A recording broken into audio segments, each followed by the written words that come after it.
Bonjour tout le monde, je viens de découvrir grâce à notre collègue enseignante Marie-Claude Chaillet deux nouvelles fonctionnalités très intéressantes pour le partage de documents Google, c'est-à-dire empêcher la possibilité de télécharger un document pour les gens avec qui vous le partagez, les empêcher également de transmettre un lien et également limiter dans le temps le partage que vous effectuez. Alors, je vous montre comment tout de suite. Donc, dans mon disque, je vais cliquer droit sur un document et je vais cliquer sur l'option « Partager ». Je vais entrer le nom de la personne à qui je souhaite partager, ou ici c'est un élève. Et je vais venir tout de suite modifier ce droit d'édition, parce qu'évidemment, je veux qu'il soit en lecture seule, très important.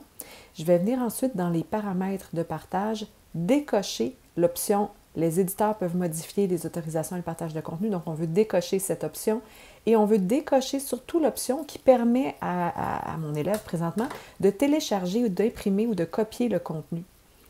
Alors, je vais revenir maintenant en arrière avec la flèche, maintenant que j'ai changé ces paramètres-là, et je vais pouvoir, par exemple, écrire un message à mon élève et l'envoyer.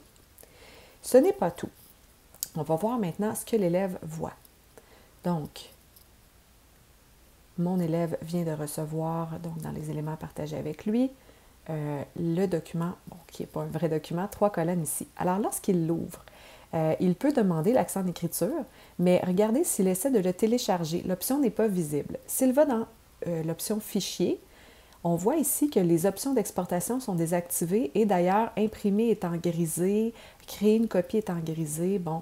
Et s'il tente de partager, bien, il va voir cette petite fenêtre-là. C'est une demande de partage au propriétaire, donc à moi. Alors, on lui dit qu'il est lecteur et ne peut partager le contenu. Donc, s'il ajoute des groupes ou des personnes, c'est moi qui va recevoir un courriel me demandant de le partager à ces gens-là. Également, s'il tente d'obtenir le lien, il peut copier le lien, sauf que ce lien-là va être valide seulement pour les personnes qui ont déjà été ajoutées par moi et qui peuvent ouvrir le document. Alors, si l'élève tente de copier le lien, puis d'aller le coller dans n'importe quel navigateur, tiens, où il n'y a personne de connecté, bien, automatiquement, c'est l'échec, ça ne fonctionne pas, on ne peut pas l'ouvrir et la personne doit vraiment se connecter à son compte Google. Mais si je ne l'ai pas déjà ajouté, moi, dans mon partage, bien, ça ne fonctionnera pas pour cette personne-là, même si elle a un compte Google. Je reviens donc à mes moutons. Mon document ici est donc partagé présentement. Et là, si je veux que ce partage-là prenne fin, je reviens dans le même document ici. Je vais toujours revenir dans « Partager ». Et là, je vais prendre ici mon élève. Donc, c'était ici Eva. Je vais aller cliquer sur le mot lecteur et je vais venir ici accorder un accès temporaire à cette personne-là. Donc, je peux, comme vous pouvez le voir, je pourrais la définir comme propriétaire ou encore supprimer mon partage, mais je vais venir accorder un accès temporaire.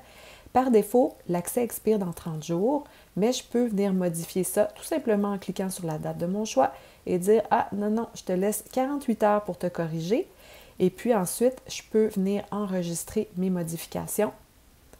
Et maintenant, je sais que cet élève-là va avoir accès à ce document-là seulement pendant 48 heures. Donc, c'était mon partage.